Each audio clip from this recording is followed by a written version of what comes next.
শবে কদরের নামাজের নিয়ম, নিয়ত ও কোন সূরা দিয়ে পড়তে হয় একটু জানাবেন।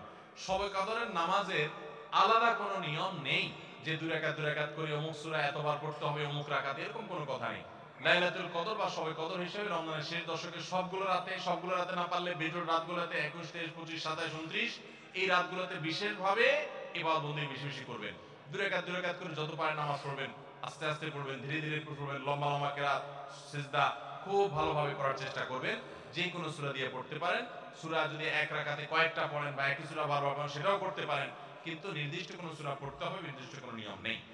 সর্বশেষ হলো রমজানের শেষ দশক হলো ইবাদতের দশক, আমলের দশক। আমরা প্রথম দুই দশকে যা পারি না পারি শেষ দশক বেশি আমল করার চেষ্টা করব। অনেকে আমরা শহর থেকে গ্রামে যাওয়ার জন্য পরিকল্পনা করতে করতে 4-5 দিন চলে যায়। অনেকে কেনাকাটার জন্য 4-5 দিন ব্যয় করে ফেলি।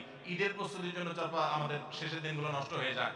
এগুলো না করে আল্লাহর ওয়াস্তে শেষ দশককে ইবাদতের জন্য রিজার্ভ করে ফেলি, গোটা ফ্যামিলি সময় ইবাদত বন্দেগী করি, রমজানটাকে আমরা উপভোগ করতে পারবো ইনশাআল্লাহ। এটা আমাদের জন্য তৃপ্তির রমাদান হবে। আল্লাহ আমাদেরকে তৌফিক দান করুন। তাহলে 4টি আমলের কথা বলেছি: সকল প্রকার গুনাহ থেকে বেঁচে থাকা, কোরআন শোনাশুনি করা, ইতিকাফ করা এবং রমজানের শেষ দশকে বিশেষভাবে ইবাদতের পরে যত্নশীল হওয়া, শেষ দশকে সকল ব্যস্ততা কমায় দেওয়া। এই 4টি জিনিস আমাদের রমজানকে সার্থক করতে পারে ইনশাআল্লাহ। নারীদের জন্য কিছু আমল বলুন, কারণ রমজানে বাসায় সারি ইফতারি অন্যান্য কাজ করতে করতে বেশি বেশি আমলের সুযোগ তারা পান না।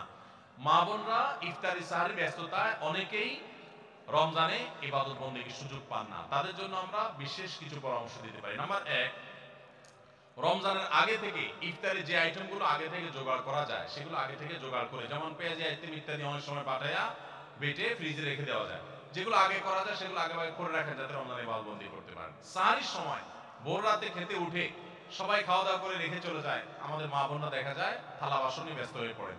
ওই টাইমে থালা বাসন রেখে, যেটা যেভাবে সেভাবে ঢেকে রেখে আপনি মাশগুল হয়ে যান দোয়াতে সাহারির সময়। এরপরে ফজর নামাজ পড়ে আপনি এবার কাজে লেগে যান।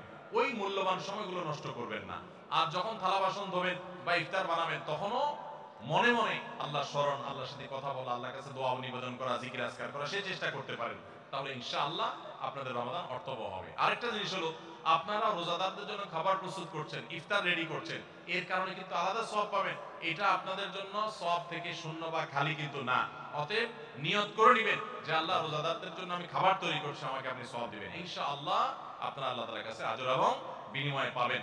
এবং মেয়েরা যদি মাসিক অবস্থায় থাকে, রোজা না থাকে, ওই অবস্থায় তারা ইসলামী বই পুস্তক পড়তে পারেন এবং বিভিন্ন ভালো ভালো বই পুস্তক পড়তে পারেন, জিকির আজকার করতে পারেন, ইস্তেগফার এবং দোয়া দরুদ করতে পারেন।